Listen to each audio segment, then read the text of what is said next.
Salam saudara yang diberkati oleh Tuhan. Hari ini kita akan merenungkan satu bagian firman Tuhan dari Ayub 42 ayat 1-6.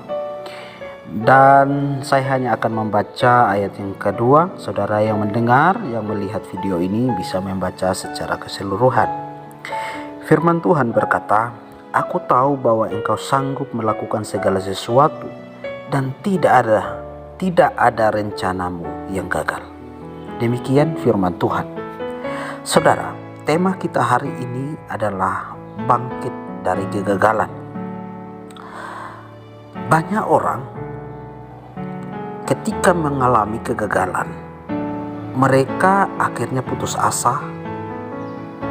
Mereka akhirnya tidak mau berjuang lagi. Mereka akhirnya kecewa dan sebagainya. Tapi perlu kita ketahui bahwa semua orang pasti pernah mengalami kegagalan dalam hidupnya, termasuk orang-orang besar atau tokoh-tokoh terhebat yang ada di dunia ini. Orang pasti mengalami kegagalan, baik dalam bisnis, dalam pekerjaan, bahkan di dalam rumah tangga. Dan bukan hanya sampai dalam rumah tangga, ada orang juga yang mungkin ketika dalam pacaran, hubungan asmara pasti akhirnya gagal dan tidak sampai kepada pernikahan. Dan bukan hanya itu, mungkin sebagai anak sekolah yang kuliah, mungkin pernah juga namanya gagal dalam studi. Dan saudara, ketika kita mengalami kegagalan-kegagalan ini, semua orang pasti ada rasa kecewa yang sangat mendalam. Dan banyak orang yang akhirnya larut dalam kekecewaan, bahkan sampai berkepanjangan. Ini sebenarnya sangat berbahaya.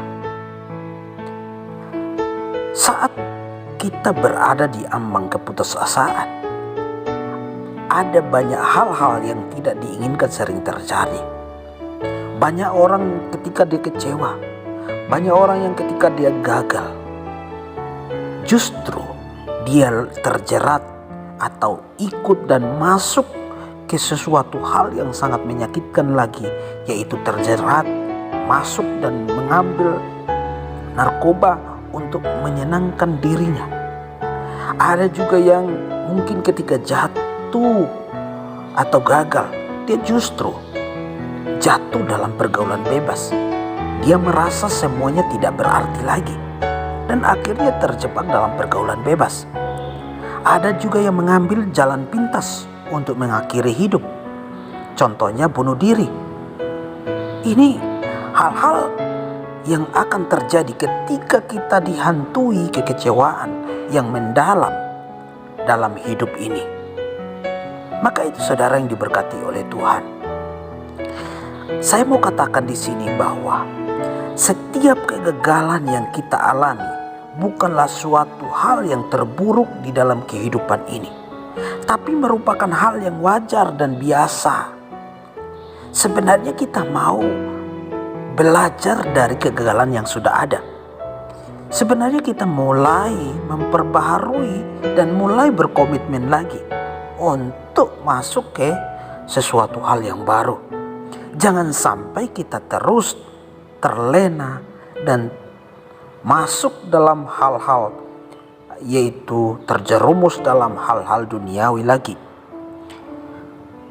Kalau kita perhatikan kata gagal, itu memiliki arti tidak berhasil, tidak tercapai maksudnya.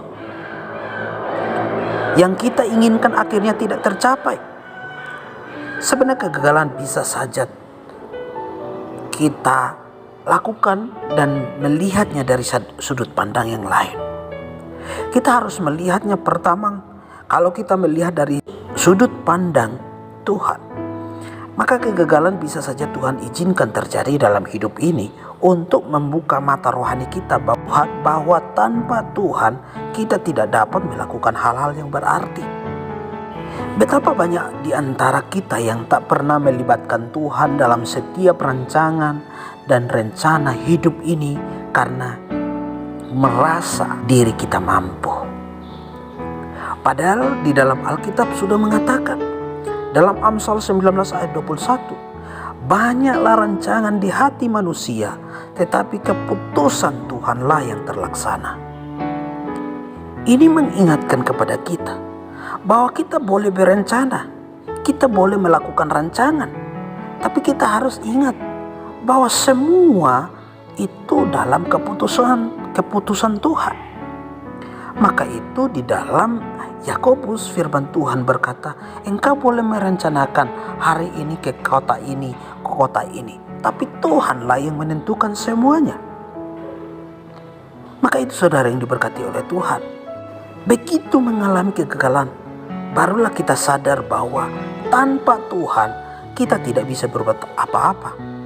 Saya mau katakan bahwa saat kita dalam keadaan tiada berdaya, dan ketika itu kita mengangkat tangan, kita berserah kepada Tuhan, saat itulah Tuhan akan turun tangan menyatakan kuasanya atas hidup saudara. Jikalau saudara terus mengandalkan Tuhan dalam hidup saudara. Kalau kita perhatikan ketika kehidupan Paulus, dia dalam pelayanannya, dia mengalami banyak tekanan, banyak cobaan.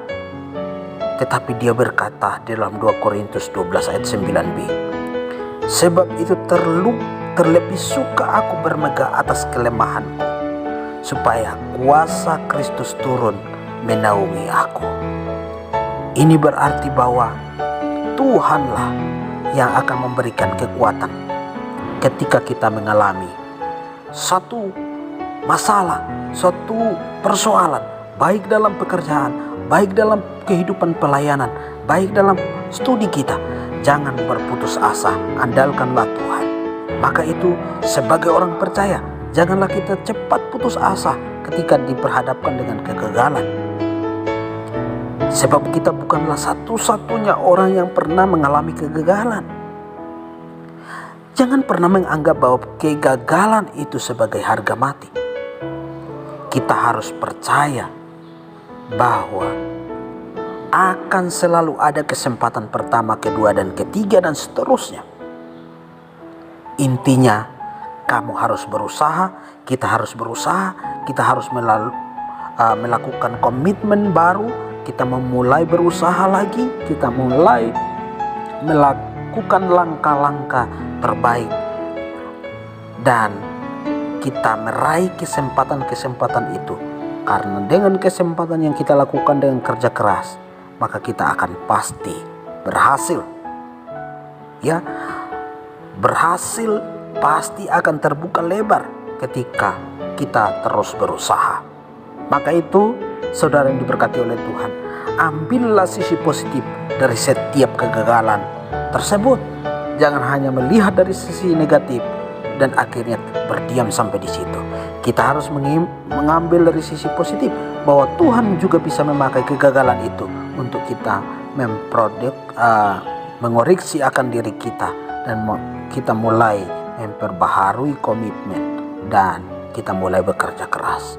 Belajarlah untuk selalu melibatkan Tuhan di segala aspek kehidupan ini, sebab kehendak dan rencananya takkan pernah gagal dalam hidup saudara.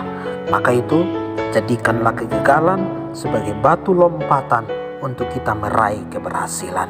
Kiranya Tuhan memberkati kita semua, Tuhan memberkati masa depan saudara, Tuhan memberkati rencana-rencanamu ke depan, Tuhan memberkati setiap studi saudara, dan apa yang saudara rencanakan sekarang, biarlah Tuhan memberkati. Amin.